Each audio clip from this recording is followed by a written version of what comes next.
Do you ever take a look at how things are going and say, damn, this sucks, but things could be worse? You want to know who can't say that? Sonic 3D Blast. It is the worst, meaning it has nothing to compare itself to. Things can be really hard for a random Sonic spin-off released in 1996. Sonic 3D Blast, the first not-so 3D Sonic game. Back in the 90s, Sonic was killing it in the home console market, blah blah blah, you already know this. But around the release of the Sega Saturn and the release of Sonic 3 and Knuckles, Sega cooled down with the Hedgehog for a few years. Like, believe it or not, or check Wikipedia, in the years between 1994 to 1999, Sonic had very few games released, all pretty much just delegated to spin-offs and whatnot. Of course, this was to let some of Sega's other franchises be in the limelight for a while for the new Sega Saturn, but after a few years, Sega realized, oh fucking shit, we need to make money, and then made Sonic Adventure the first 3D Sonic game, but that's a story for another day. But now back to 1996 during the Great Sonic Drought.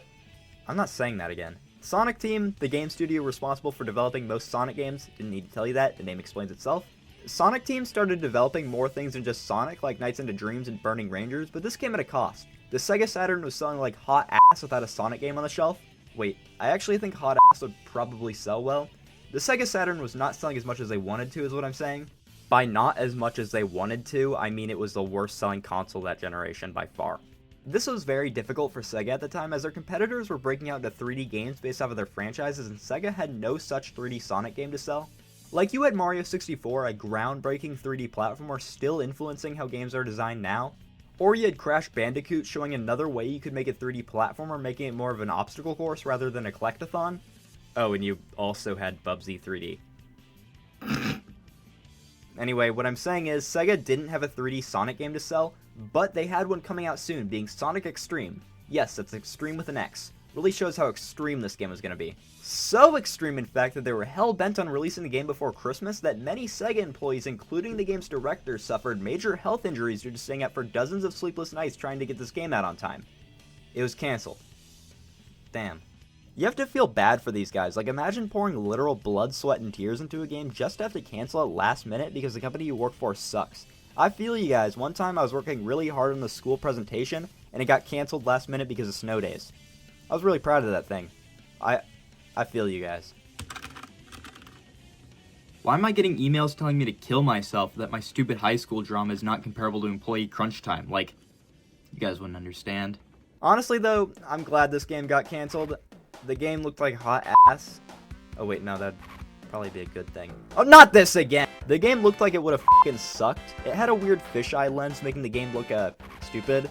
And the best way I can even describe it is those, like, weird cube marble puzzles from, like, 2010. Look at the gameplay.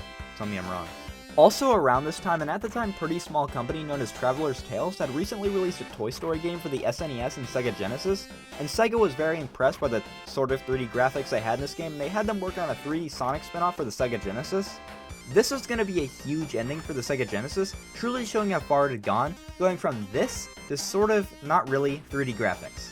They originally wanted to do this with a third Sonic game, which thank God they didn't, or else we wouldn't have gotten one of the greatest platformers ever created. Instead, a pile of dog shit you gotta clean up in your yard. Oh man. So they started development for Sonic 3D Blast for the Sega Genesis, but with the recent cancellation of Sonic Extreme, they said, oh shit, we need a 3D Sonic game for the Sega Saturn. And then they looked at the release catalog and said, this'll do. This was supposed to compete with Mario 64. So what started as a final goodbye for the Sega Genesis, showing how far they had come, was also hastily ported over to the Sega Saturn for the sweet, sweet Christmas sales. And that's how we got to where we are today. So today we'll be looking at Sonic 3D Blast and asking ourselves a question. Is this game overhated or underappreciated? Scratch that, I'd rather die than ask that question. We're talking about Sonic 3D Blast today. Kids, cover your eyes, you're about to see some graphic stuff.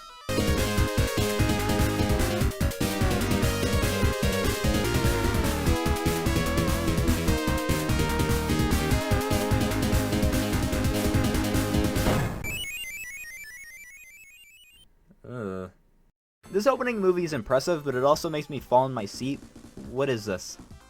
Okay, so I'll be looking at the Sega Genesis release of this game, as that was what this was intended for during development. However, I will be pointing out any notable changes between the two releases. This game goes for a similar style to the previously mentioned Toy Story game because, well, the same people made it, being Traveler's Tales. And while I think the Toy Story game works fine enough, I don't like what they did with Sonic 3D Blast by giving the graphics much more depth. I'm using the term depth lightly here. I've mentioned this before, but games like this have always made me sick. I never liked the whole fake 3D thing companies did back then. So that's why during this episode we're going to be keeping a trash can by my desk, you know, in case I get sick or something.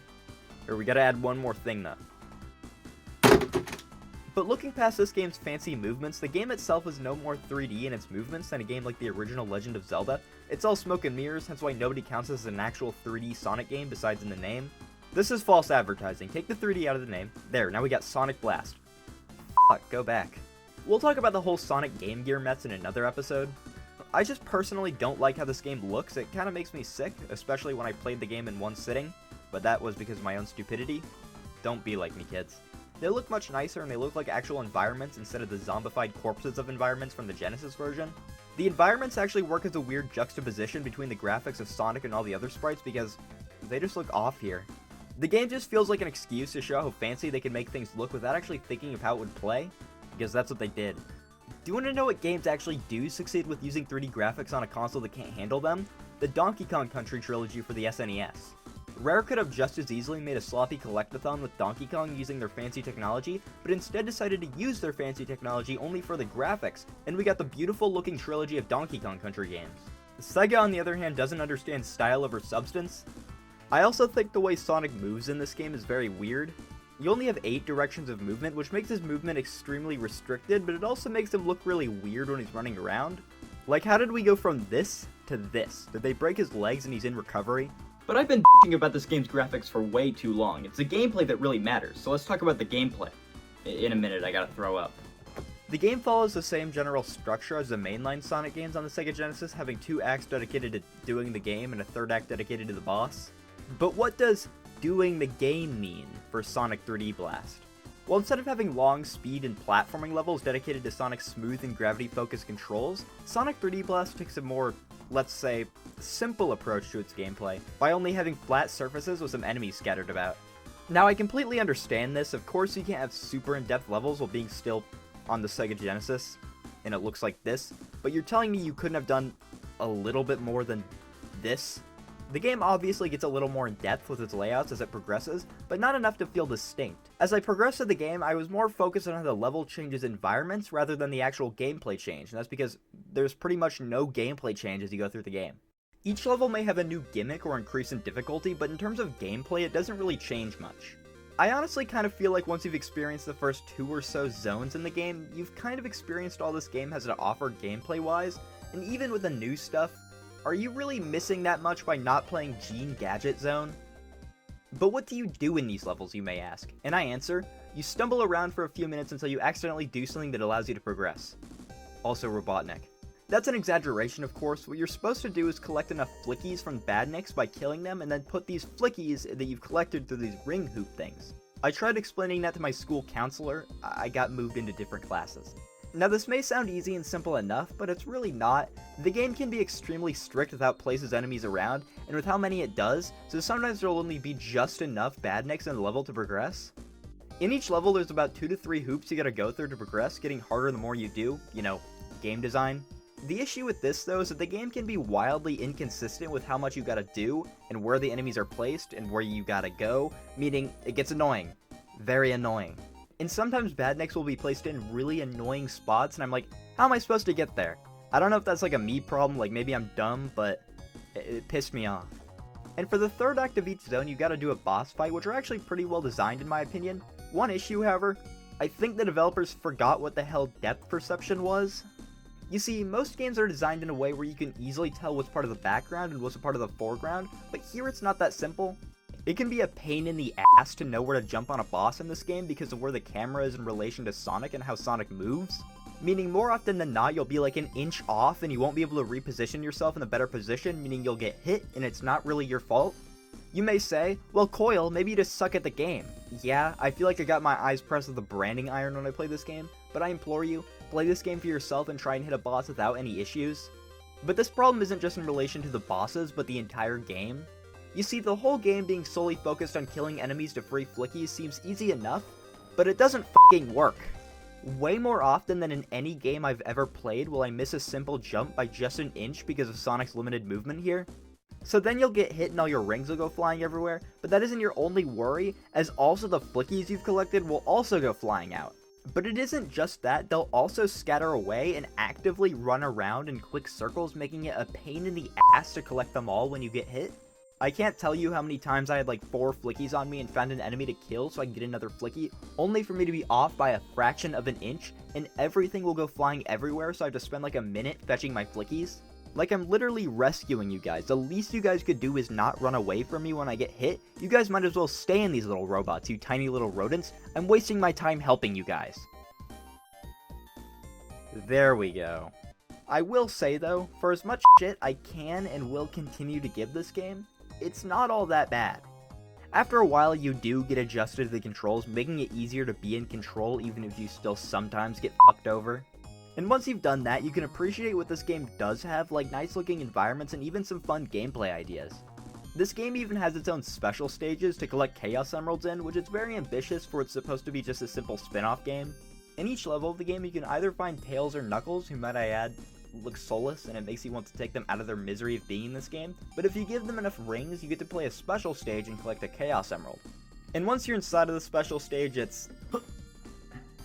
Damn, is that a baby tooth? I've never been a big fan of any Sonic special stage. I find them too reactive and repetitive, but this is a new level of bullshit. It's not even hard, brain-numbingly easy in fact, it's just so boring and such a drag to go through. And I don't understand what the challenge is here, like you just run forward, collect rings, and avoid bombs. It's like 90s Subway Surfers. And the backgrounds hurt my eyes and the bombs look weird. What else can I bitch about? Oh yeah, Tails and Knuckles stay once you finish the special stage, and all the rings respawn in the level, meaning you can farm the Chaos Emeralds in the first level if you want. But there's not much of a reason to do this, because the game doesn't have Super Sonic or anything to unlock, so all you unlock is the true final boss in the end. Like I want to play more of this game. I unlocked it, by the way. The Sega Saturn version of this game, however, completely redoes the special stages to take advantage of the Sega Saturn's extra power compared to the Sega Genesis. These special stages are based off of the half-pipes from Sonic 2, which I would normally hate, but they're actually done pretty well here. They aren't as unfair nor painful to look at compared to the ones from Sonic 2, and they control very well for being in such early 3D.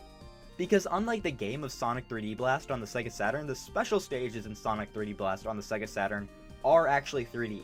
I know it's confusing, but stay with me here. I'm an expert. There's also a cute detail of Tails or Knuckles flying Sonic to the half-pipes before the special stage starts. I just like it. It's fun. You know, throughout this bi-weekly bitching session, I've kind of made it seem like I despise this game, but I actually kind of like this game. It may seem weird since, yeah, I do have like 1,000,001 things to complain about with this game, but I just like running around as Sonic in this sort of, not really, 3D world. It just feels kind of open and free, and the game just has a goofy spunk to it. It's different, and it's special for that, just, you're not allowed to be with the cool kids. And the music in this game is great too. Both soundtracks. You see, both releases of this game got their very own soundtrack to differentiate them from each other, or something, I don't know. The Genesis release has the iconic Genesis twang music that actually sounds really great here. So great, in fact, that a few tracks from this game were reused for Sonic Adventure, Sonic's first real 3D game. Again, don't let the name fool you, this game is as 3D as Adventure on the Atari.